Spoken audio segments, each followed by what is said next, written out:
पहलगाममा आतंकवादी हमला भयो, जहाँ 26 पर्यटक मारिए, जसमा एक नेपाली नागरिकको पनि जान गएको थियो।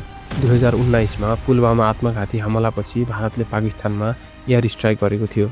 22 अप्रिल 2025 कश्मीरको पहलगाममा 26 पर्यटकमाथि आतंकवादी हमला भएपछि पाकिस्तान र भारत बीचको सम्बन्ध फेरि युद्धको कगारमा पुग्यो।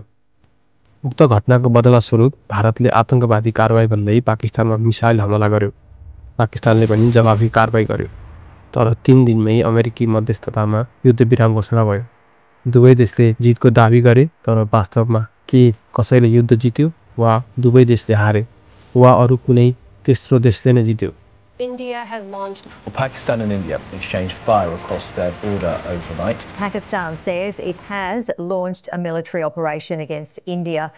भारत पाकिस्तान द्वन्द्वको जरा 1947मा बेलायती शासनबाट स्वतन्त्र भएपछि कश्मीरको विवादमा छ। दुवै देशले कश्मीरलाई आफ्नो भनेर दाबी गर्छन्।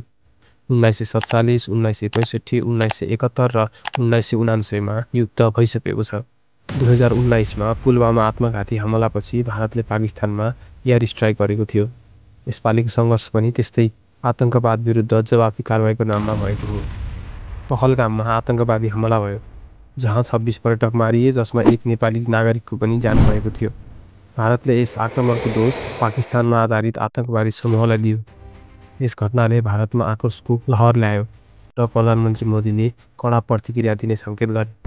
7 मे 2025मा भारतले अपरेसन सिन्दुर अन्तर्गत पाकिस्तानमा रहेका आतंकवादी शिविरहरूमा मिसाइल आक्रमण गर्यो।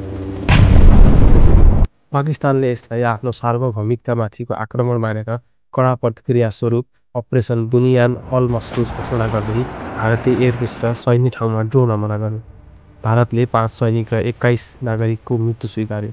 यति मात्रै होइन, पाकिस्तानले 5 भारतीय लडाकु विमान खसालेको दाबी गर्यो, जसमा विश्वस्तरीय मानिएका 3वटा फ्रेन्च निर्मित राफेल विमानहरू थिए। भारतीय आक्रमणमा आफ्ना 11 सैनिकको मृत्यु भएको पाकिस्तानी सेनाले बताएको छ। मारिएका सैनिकहरूमा 6 सेनाका कमान्डर र 5 वायुसेनाका भएको बताइएको छ। पाकिस्तानी मिडिया डनको रिपोर्ट अनुसार 78 सैनिक पनि घाइते भएका छन्। भारतीय आक्रमणमा परेर 40 जना सर्वसाधारणको पनि मृत्यु भएको र 121 जना घाइते भएको पनि बताइएको छ।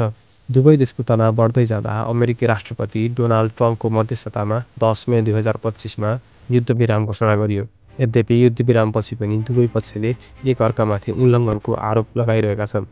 प्रधानमन्त्री मोदीले भारतले आफ्नो शक्ति देखाएको दाबी गरे भने पाकिस्तानका प्रधानमन्त्री शहबाज शरीफले ऐतिहासिक विजयको घोषणा गरे। दुवै देशमा राष्ट्रिय गौरवको भावना बलियो बनाइयो। तर वास्तविकता के थियो? यस सङ्घर्षमा दुवै पक्षले ठूलो क्षति भोगे। नागरिकहरूको ज्यान गयो, सैनिकहरू मारिए र पूर्वाधारहरू ध्वस्त भए।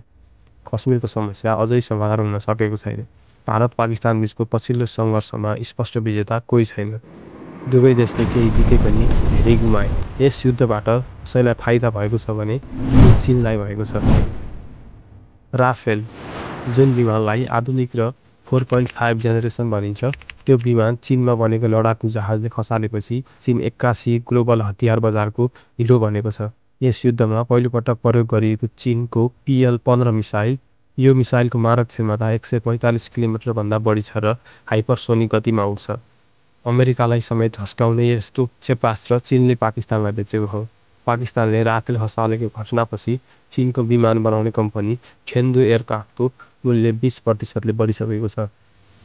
अर्को शब्दमा भन्नुपर्दा यस युद्धले चीनलाई आर्थिक फाइदा मात्रै होइन, अन्तर्राष्ट्रिय प्रतिष्ठा पनि दिलाएको छ।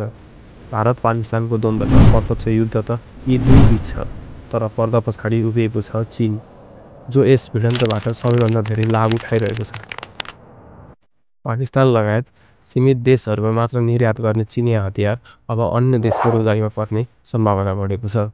भारत पाकिस्तान बीच भएको यो छोटो युद्धले पेपरमा मात्र शक्तिशाली मानिएका चिनिया हतियार युद्धमा पनि त्यति नै प्रभावित भएका छन्।